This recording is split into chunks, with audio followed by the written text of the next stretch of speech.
Sinusulong po ngayon sa Senado ang pagpapataw ng mas mabigat na parusa laban sa mga karnaper.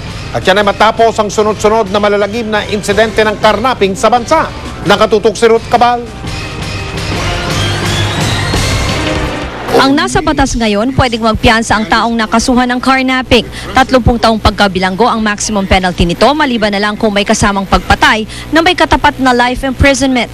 Sa inihaing panukalang batas, si Senator Chis Escudero gusto niyang amyendahan ng RA 6539 o Anti-Carnapping Act of 1972 para gawing capital offense ang carnapping dahil itatrato raw itong krimen laban sa national security. Kung capital offense na ang carnapping, habang buhay na pagkabilanggo na ang maximum penalty nito. Ugat ng lahat ng krimen, pwede nating maitrace sa carnapping. Bago mang hold up ng anumang bangko establishmento ang hold upper, gagamit yan ng carnap na auto.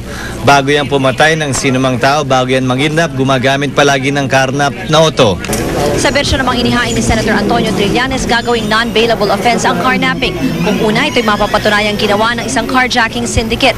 Kung ito'y ginawa ng persahan, may intimidation at sa marahas na paraan. At kung ang may-ari ng kotse, driver o pasahero ay napatay. Marami pa sana na biktimang na-save.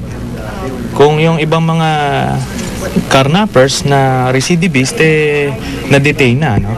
Si Senate President Juan Ponce Enrile na naging biktima na rin ng carnapping, iba naman ang pananaw.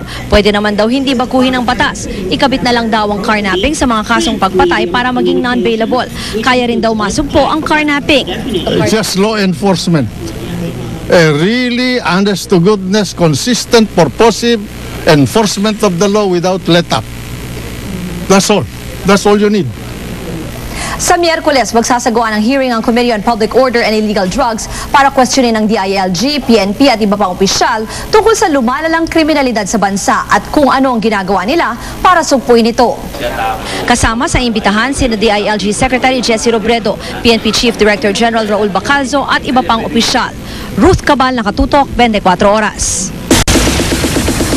Chika Minute!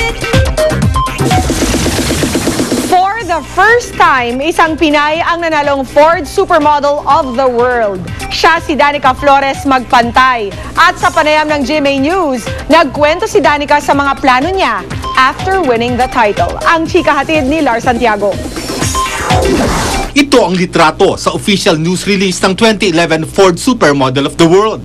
Tampok dyan ang kababayan nating si Danica Flores Magpantay. Kasama niya ang runners-up na models mula sa Lithuania at Poland. Sa mahigit 50 sumali, si Danica ang nagwagi. Nagulat po ako pero masayang-masaya po ako. Part po nun ng kontrata is nanalo po akong 250,000. Masaya rin po ako kasi parang hindi ko naman po inisip na magiging yung part na rin po ako ng Ford Modeling Agency sa New York. Okay. Hindi naman nakapagtataka na natural na kay Danica ang pagmumodelo kahit 17 years old pa lang siya. Ika nga, it's in the blood. Ang mami niya kasing si Lala Flores, itinanghal na Ford Supermodel of the World Philippines noong dekada 90. Ang elder sister ni Danica na si Daniel, kasama naman niya sa kompetisyon at pumasok pa sa top 8. Dahil nakakontrata na para sa isang taon ang kanyang modeling work sa New York, gusto na rin daw ni Danica na mag-ipon para doon na rin makapag-aral. Lubos din ang kanyang pasasalamat sa oportunidad na ibinigay sa kanya ng Diyos, pati sa suporta ng mga naniniwalang kaya niya. Mas naging confident po ako kasi po parang alam ko na may bibigay talaga yung mga Pilipina dito po sa New York. Kayang-kaya po ng mga Pilipinong modelo yung New York po. Ngayong tinanghal na international supermodel, ready na raw si Danica sa challenges ng modeling industry sa New York. Lar Santiago, updated sa Showbiz Happenings. Up next, ang pagsilip sa taping ng pinakabagong telepantasya ng GMA, ang Machete. Huwag bibitiw dito sa 24 Oras.